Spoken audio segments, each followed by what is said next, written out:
breaking barriers and bridging the gaps between patients and doctors.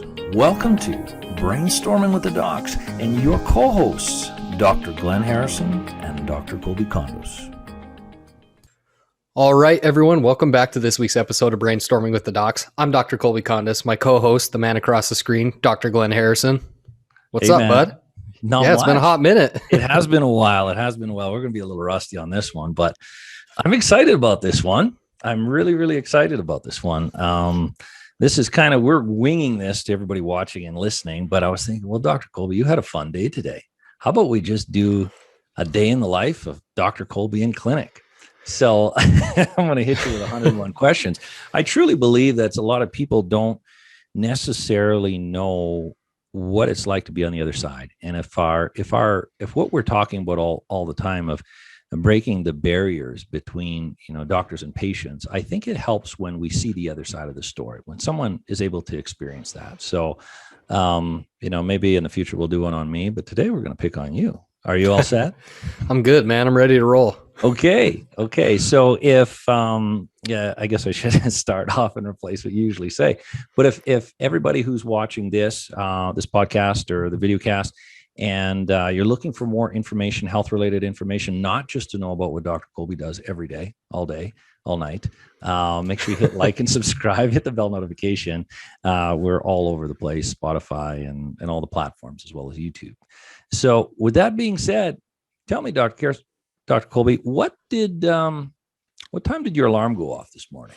Yeah, so my alarm went off at 6:30 this morning. Got up. I have 2 kids. I actually have a newborn. That's actually why we haven't done this for a little while, is because life's been a little busy between balancing, the new baby and the home life. And then also because my wife's a chiropractor, I've actually been taking on her patients as well.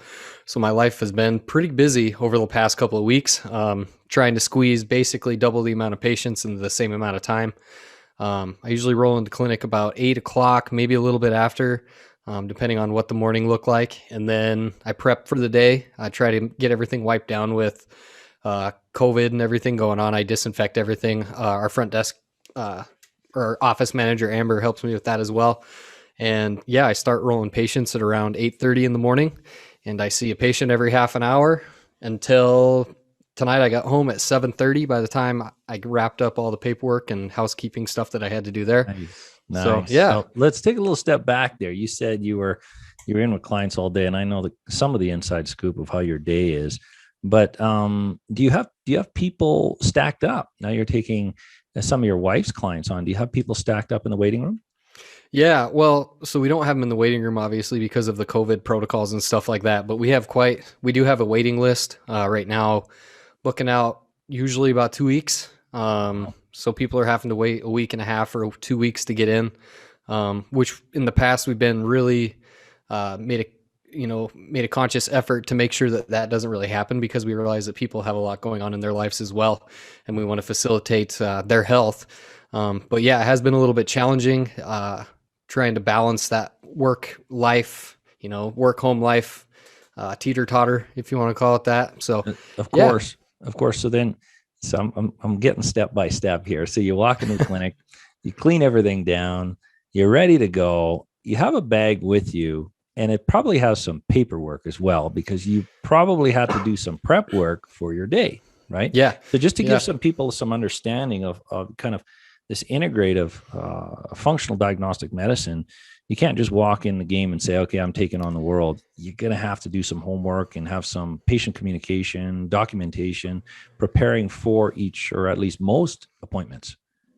Yeah. So actually all of my patients, especially more complex patients that are seeking like functional medicine or functional neurology, I always get their paperwork at least 3 days in advance so that I can look at it a couple times, become familiar with it, really kind of break down what their paperwork is telling me before they come in. And I also request any like pertinent information as far as like previous procedures, imaging, anything like that done, so that when I walk in, I have a certain level of familiarity with their case, so that it's a little bit more efficient as far as my time and their time, and I can get more done during their exam. But yeah, I definitely, on all these more complex cases, I definitely look at them like at least 3 times before I see the patient. And that's really why I ask that I get the paperwork at least 3 days in advance so that I'm really familiar with their case. So if you have 6 hours, say you have a full, I don't know, maybe it's 7 hours of patients, patient time you're spending with the patients. If these are all complex cases, how many hours on top of 7 hours would you be spending reading paper? I know this is going to make you nauseous because then you're wondering where your time is, right? Yeah. But just to give some insight, because I think about my time and where it goes, and the day, just sometimes it kind of just starts when the day ends. Yeah, I would definitely agree with that. So today I was actually, I have been taking patients a little bit later even than we have normal listed hours because we're trying to facilitate people coming in. So I was actually there at the clinic until like 7:15 or 7:30 tonight. And then I get home. I have a neurology exam tomorrow. I've already reviewed their case file once. That was probably a half hour, 40 minutes. I'm going to review it again just to make sure I didn't miss anything. But I had another patient today that I knew I was going to order blood work on. I probably spent an hour on his case. So I think this week I have 4 new patient exams that are entailing either functional medicine or functional neurology. I probably have 7 hours in already between reviewing their case, trying to collect everything we can, reviewing images, going over previous lab work, stuff like that. So 4 hours of time with the patient is that you're going to end up with already 6-7 hours of research on their cases. Yeah, I would say I probably spend about an hour at least, maybe a little bit more per case before I even see them. Mm-hmm. So the new patient exam is usually an hour long, but it's not, and that's just an hour that they spend with me. Most of the time I've already spent an hour on their case. So it's usually about 2 hours per new patient. Okay. But again, sometimes a little bit more if it's more complicated but we could be a lot more data. To say for every hour you're with a complex case, you're spending an hour. So if you had 6 hours of complex cases in one day, which would be a crazy day, but even 5 hours, which would be uncommon, you're looking at a whole nother 5 hours of just research. Yep. Mm-hmm. And then you still have to eat. Yeah, and have 2 kids, right? Yeah. Mm-hmm. But yeah, and that's just the new patient exam. So when you start to coordinate care too on some of these more, crazy cases, we'll just call them, more extensive cases, when you start to try to coordinate with other providers and you're sending referrals and stuff like that, that's where it's really easy to get behind. You're like, okay, I have, a solid 10-hour day where I'm seeing patients, but then I still have to try to find time to send a referral for an MRI or to send a referral to another provider for a nerve conduction study or whatever it is. So it really does get tedious. You really have to manage your time well. I think that's where you really have to look at like making sure you're on top of your charting and making sure that I actually have like a book in the clinic that keeps me kind of like on task, where I have a list of tasks I have to do before the end of the week. I don't always get them done, unfortunately, but I do my absolute best to stay on top of it so that everything's done in a timely manner. Okay. So you were studying probably last night for today, at least a little bit of reviewing. For sure. You were doing right here, buddy. That's tonight's fun. This is like kind of average, right? So you crack into it, all excited, and it's like, if you're just listening to this, there's a big envelope with a whole stack of papers. I don't know how many in there, but the envelope is really, really, really, really full. There's a lot. That one's going to be at least an hour, right? Yeah, for sure. After your full day. Well, that's kind of a good understanding of somewhat that goes behind the scenes. But you were, again, this is just today. You were at the clinic till how long? Yeah, I left about like 7:15 or 7:30 this evening. Yeah. So I was there from 8:15 this morning till 7:15 tonight. So 11 hours. And then you came home, and then now we're recording our podcast. Yep, you got it, man. Yeah, you made it. So hung out with the kids for about an hour, and mom's putting them to bed, and that's good. So that's kind of the work day in the life of Dr. Kolby. But what about, you got a little bit of play, you were saying, in a couple of weeks, probably counting the minutes so you don't get burnt out and trying to find some balance, right? Balance. What is some of the activities on the downtime? Yeah, I like to fish and hunt. Mhm. Hunting, one of my favorite things to do. Like to golf occasionally, even though I'm not very good at it. But it's nice to just be outside and Yeah, is you gonna turn the find some brain off for a places little where there's bit. no snow? Yeah, not lately. Actually, it was snowing on my way home tonight. So Oh, that's good.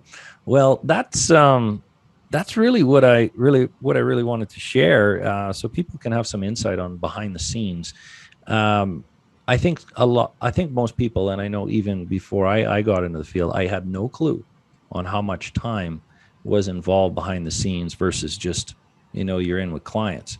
It's pretty hard to log a 8 hour day every day of the week of being with clients and have absolutely any sleep or even any life with complex cases.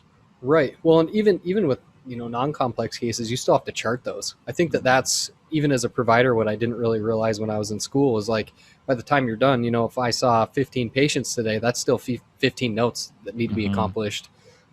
So it is time consuming.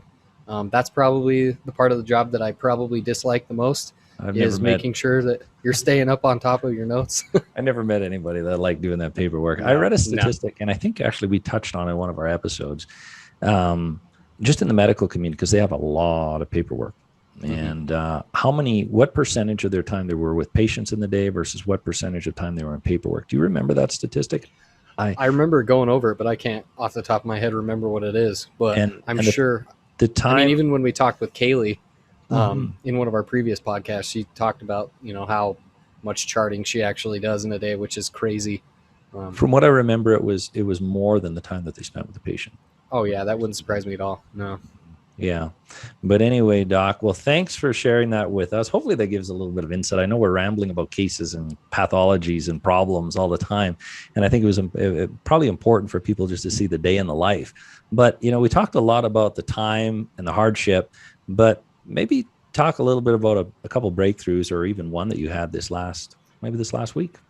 Yeah, I think the thing that makes our profession so rewarding, right, is that you get these cases where there's people that don't really have anywhere else to turn, especially the way that we practice in a lot of cases. Um, you know, my favorite patients to see are probably like traumatic brain injury patients and people who have like residual effects or symptoms following a traumatic brain injury, because when you help those people, you really give them their quality of life back. I have a patient right now that has a TBI that we've been working with for a little bit, and they're really really close to getting back to their normal quality of life, which is really it's cool to be a part of. It really is, and it's cool to see the way that I think my favorite part is to watch how they interact when they first versus when they first come in, and then towards when they're getting their health back, because they're totally different Interacting with people. you, you're saying interacting with Just you. just with anybody, like they come in and they have symptoms, they don't want to talk to anybody, they got sensitivity to light, sound, whatever it is. They're really like closed off, and towards the end when they open back up, and they're feeling good again, and they start to converse with with the office manager, or tell me how they've been playing with their Mhm. kids, or that they've been asymptomatic for a little while, and how they really took for granted what their life was like before, and how they're going to make lasting improvements in their health. Like all that stuff is what makes it worth it, and it's really gratifying. That part of it is because it makes you feel really good, and you just gave someone a new outlook on life, if you want to look at it that way. um, Maybe someone that took things for granted that doesn't anymore, or someone who's a little bit more present in their life when they have it back. So That's so true. They it's like they're experiencing life for the first time again with a mhm. massive amount of gratitude, engagement, involvement. Yeah, it's like they have their youth back. It's almost like they're a teenager or a child again. Everything is so much better, and they're so full of life. It's like the lights come back on, and then and to be part of it, and have front row seats to Yep. being a component, not everything, but a major component Oh in that yeah. transition. Yep. It's more than a career. It's definitely more than a job. It's why you do what you do, right? Exactly. Yep. Pretty Exactly. awesome, man. Well, thank you for that. That's all I have to drill you with, but I look forward to the next one. So if any of you have heard anything that you find exciting and interesting, make sure you share this podcast with anybody else who's dealing with maybe a TBI that wants to go visit Dr. Kolby and send him a big stack of paperwork that he can research before bed. Make sure you click like and subscribe and share the podcast or the video cast with family, friends, or loved ones, because next week we could be touching on a topic specifically for you. So that's all I have, Dr. Kolby. I look forward to the next one, and thank you for sharing your day with us. Sounds good, buddy. Have a good one. You too. Bye-bye.